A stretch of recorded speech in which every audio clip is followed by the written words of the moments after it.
घटना घडली होती त्या जखमींची भेट घेतली, काय काय बोलतो? काही रुग्णांशी बोललो मी, ते असे धक्क्यामध्ये दिसत आहेत मला ओव्हरऑल आणि सिव्हिअर आहे.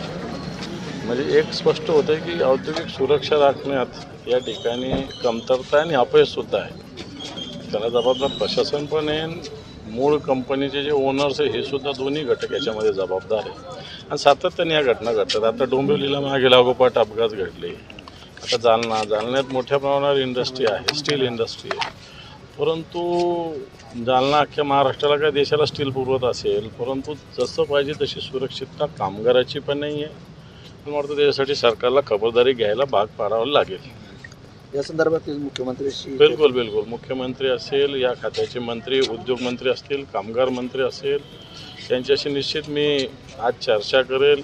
रितसर इथल्या फॅक्ट याचं रितसर पत्र पाठवेल आणि त्याच्यावर कारवाई करायला निश्चित सरकारला मी भाग पाडेल. सर, प्रश्न असा होता की जालना औद्योगिक वसाहतीमध्ये असलेल्या स्टील कंपनीमध्ये कामगार जखमी होण्याच्या घटना घडलेल्या आहेत. मग कामगारांच्या सुरक्षेसाठी कंपनी मालक लक्ष देत नाही, पण शिवाय औद्योगिक सुरक्षा अधिकारी सुद्धा लक्ष देत नाही. या संदर्भात आपण काही सुरक्षा अधिकाऱ्यांची मागणी करणार, निलंबित करण्याची मागणी करणार?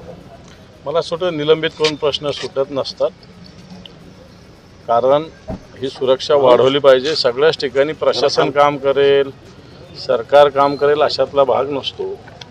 त्या सगळ्या ठिकाणी काही एकेका कंपनीला सरकार एक माणूस नाही ठेवत. याच्यासाठी स्वतः त्या कंपनीनं पुढाकार घेण्याची आवश्यकता असते आणि मला वाटतं ती घेतलेली नाही अशा प्रकारचं स्पष्ट इथं दिसतं.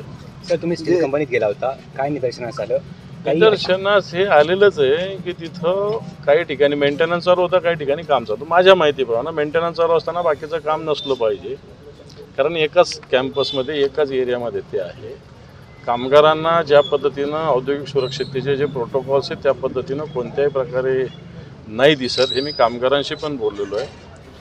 याच्यात काही कॉन्ट्रॅक्टर्स आहे जे कामगारांना इथं आणलेले आहेत, ते कॉन्ट्रॅक्टर हे सुद्धा स्वतःचं सुपरविजन इथं करण्याची आवश्यकता ते सुद्धा केलेलं दिसत नाही. आणि तो सुपरविजन करतो का नाही करतो याच्यावर लक्ष ठेवणं कंपनीची जबाबदारी ती सुद्धा केलेली दिसत. अशा घटना MIDC नेहमीच घडतात. मुकदम असेल, कॉन्ट्रॅक्टर असेल, त्यांच्यावर गुन्हे दाखल केले जातात. हे पहा, या प्रकरणात कंपनीच्या मालकावर गुन्हा दाखल शिवाय मी स्वस्थ बसणार. मी गुन्हा दाखल करायला लावणार आणि तो होईल. परंतु त्याचा लगेच फाशी नाही देत आहेत.